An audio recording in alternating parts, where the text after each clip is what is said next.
Bonjour à tous, je suis très heureuse de vous retrouver pour un nouvel épisode de l'ABC de la foi. Cette semaine, nous allons laisser résonner le mot « Alléluia ». Un mot qui a comme disparu pendant tout le carême et qui réapparaît la nuit de Pâques. Alors que veut dire ce terme? Pourquoi est-ce qu'il est si fréquent dans certains livres de la Bible? Et dans quelle dynamique nous entraîne-t-il? Alléluia, vous avez bien voulu nous dire ce que ce mot signifie pour vous. On se retrouve tout de suite après. Alléluia, eh bien, ça fait référence à la religion et donc à la religion, aux problèmes actuels. Et peut-être on peut mettre derrière le mot espérance de quelque chose dans une multireligion. Voilà ce que je dirais dans un premier temps. Le mot Alléluia n'évoque rien pour moi, rien de particulier. Un petit quelque chose quand même, vous connaissez ce mot? Oui, je connais, c'est un lien avec la spiritualité, mais voilà. Je suis très loin de la spiritualité. Alléluia, pour moi, c'est un mot qui signifie béni par Dieu. C'est ce que ça m'évoque, dans un premier temps, je dirais. Alléluia, comme son origine l'indique, c'est la joie, point final. Voilà. Vous dites souvent Alléluia? Non, pas forcément. Non, intérieurement peut-être, mais je ne vais pas crier ça à la terre entière, mais intérieurement, oui. Alléluia, c'est la joie. C'est ce mot que l'on dit régulièrement. Attention. Que l'on dit régulièrement, c'est notre cri de joie en fait. Alléluia, Dieu est présent, Dieu est avec nous. Pour moi, c'est un mot très très puissant. Alors en disant Alléluia, on peut accepter certains événements graves justement, et ça nous aide à les dominer ou tout du moins à les accepter tels qu'ils sont et à croire que Dieu va nous aider à les surmonter.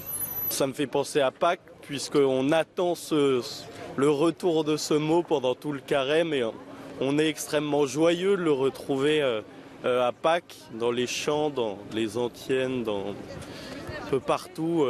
C'est le mot qui représente pour moi la joie chrétienne. Même dans le langage courant, Alléluia exprime bien le fait qu'on se réjouit pour un événement inespéré. Alléluia, la voiture a redémarré, par exemple. Alléluia, c'est un cri de joie hérité de l'hébreu ancien et de la prière juive. Il est dérivé de deux mots hébreux, Allélou, louer, et Ya, qui est l'abréviation poétique du nom de Dieu, le tétragramme YHWH. Il signifie littéralement louer Dieu. C'est comme un cri de joie qui est lancé quand on se sait sauvé. L'exemple type, si j'ose dire, se trouve lorsque Moïse et tout le peuple hébreu s'enfuient de l'esclavage en Égypte et parvient à échapper à Pharaon et ses soldats en traversant la mer à pied sec qui se referme ensuite sur les ennemis. Le cri de joie et de soulagement d'avoir été sauvé et libéré s'exprime à travers un grand « Alléluia ». Cette exclamation revient à de nombreuses reprises dans les psaumes, 24 fois pour être précise. On retrouve ce mot particulièrement dans la dernière partie du psautier pour exprimer la louange envers Dieu. La plupart du temps, cette expression ne se trouve qu'au début ou à la fin de certains psaumes, ou plus rarement au début et à la fin. À cause de cet emploi du mot « Alléluia », le groupe des psaumes 113 à 118 était désigné par le nom de « Hallel ». On le chantait pour certaines grandes fêtes, dont la Pâque juive. Un autre groupe de psaumes est aussi désigné par le nom de Hallel, les psaumes 146 à 150. Aussi étonnant que cela puisse paraître, on ne rencontre qu'une seule fois ce mot « Alléluia » dans le Nouveau Testament, dans le livre de l'Apocalypse. « Alléluia » est prononcé à plusieurs reprises au chapitre 19, du verset 1 au verset 6. Une foule immense proclame dans le ciel, je cite le début, « Alléluia, le salut, la gloire, la puissance à notre Dieu ». Et voilà la fin du passage. « Alléluia, il règne, le Seigneur notre Dieu, le Seigneur de l'univers ». C'est sous sa terminologie grecque que le mot « Alléluia » a ainsi été adopté dans l'Église et repris dans toutes les liturgies chrétiennes comme une expression de joie et de louange. Cette acclamation a été introduite par saint Damas pour le temps pascal, puis son utilisation a été élargie par saint Grégoire le Grand à toutes les messes, y compris pour les défunts, avant d'en être supprimée, ainsi que pendant la période du carême. Car au Moyen-Âge, en effet, avant le commencement du carême, on faisait ainsi ses adieux à l'Alléluia comme à un ami qu'on ne doit plus revoir avant longtemps. Aujourd'hui, vous le savez, nous continuons à être privés du chant de l'Alléluia pendant tout le temps du carême, temps de conversion et de pénitence. Et cette acclamation résonne avec encore plus de force la nuit de Pâques pour louer la victoire du Christ sur la mort en chantant « Alléluia, le Christ est ressuscité ». Pendant la messe, toute l'année, nous nous levons pour acclamer l'Évangile en chantant « Alléluia ». Cela exprime la joie de l'Assemblée qui va recevoir du Christ, le Verbe incarné, la parole de Dieu. La bonne nouvelle, l'Évangile est une parole de salut. Et d'ailleurs, détail qui n'en est pas un, le missel qui donne les règles de la liturgie, donc du déroulement de la messe, précise que l'Alléluia ne doit pas être repris après la lecture de l'Évangile. C'est le Christ lui-même qui a parlé à travers la lecture qui a été faite. Alors l'Assemblée lui dit sa foi en l'acclamant explicitement « Louange à toi, Seigneur Jésus ». La proclamation de l'Alléluia s'enracine dans la foi en la présence du Christ et l'actualisation de sa parole.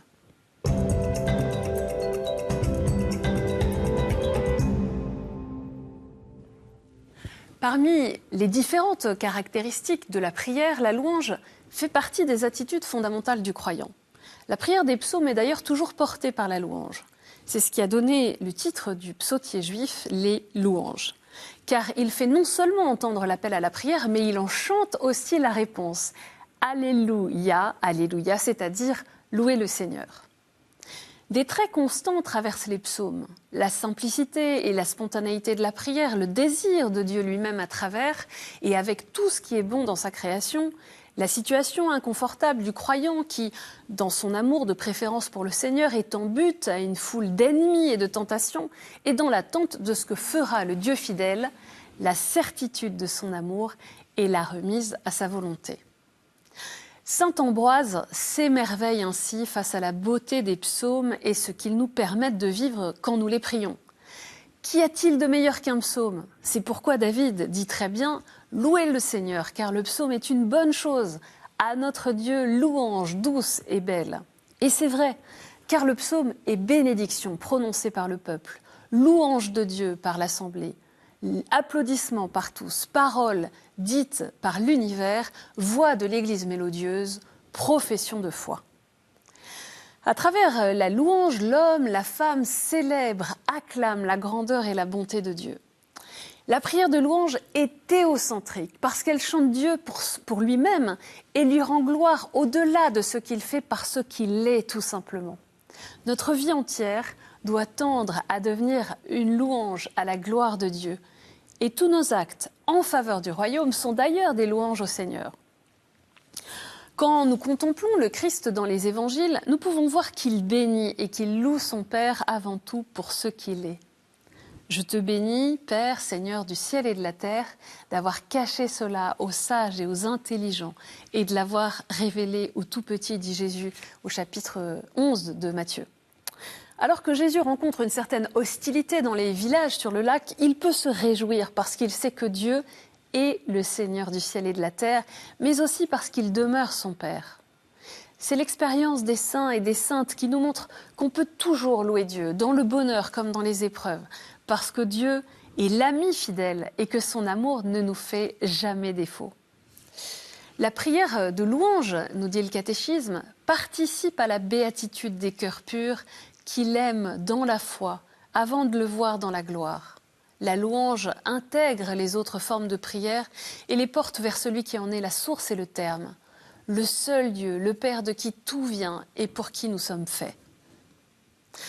Un texte de la liturgie eucharistique nous invite à prier Dieu de cette manière. Tu n'as pas besoin de notre louange et pourtant c'est toi qui nous inspires de te rendre grâce. Nos chants n'ajoutent rien à ce que tu es, mais ils nous rapprochent de toi par le Christ notre Seigneur. En louant, nous sommes d'une certaine façon sauvés. Nous accueillons la grâce du salut que le Christ nous a obtenu. Parce que ce chant de l'Alléluia qui résonne dans le livre de l'Apocalypse est celui que nous chanterons éternellement au ciel et que nous pouvons chanter dès aujourd'hui en communion avec tous les saints.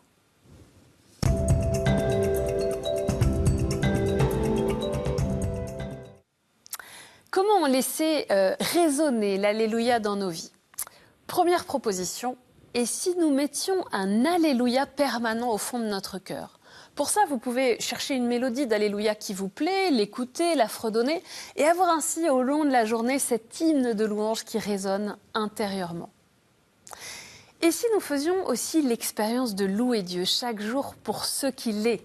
Petit exercice pratique, chaque matin, 5 minutes de louange gratuite pour bénir le Seigneur, le louer. Et puis nous pouvons aussi composer notre propre hymne de louange, notre propre Alléluia, en nous laissant inspirer par l'Esprit Saint pour poursuivre la louange portée par la victoire du Christ ressuscité et par la communion avec tous les saints qui l'ont suivi et servi au fil des siècles.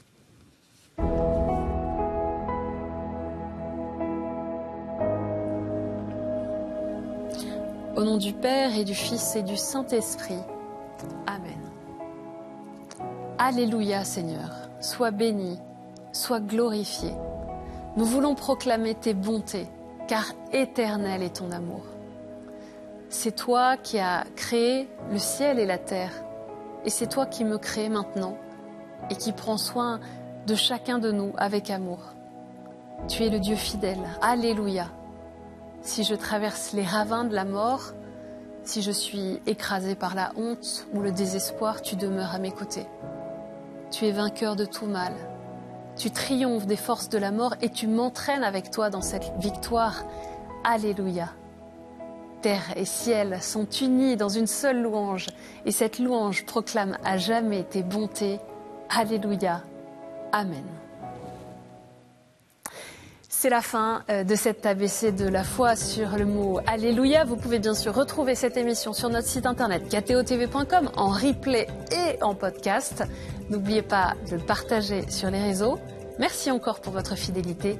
Que le Seigneur vous bénisse.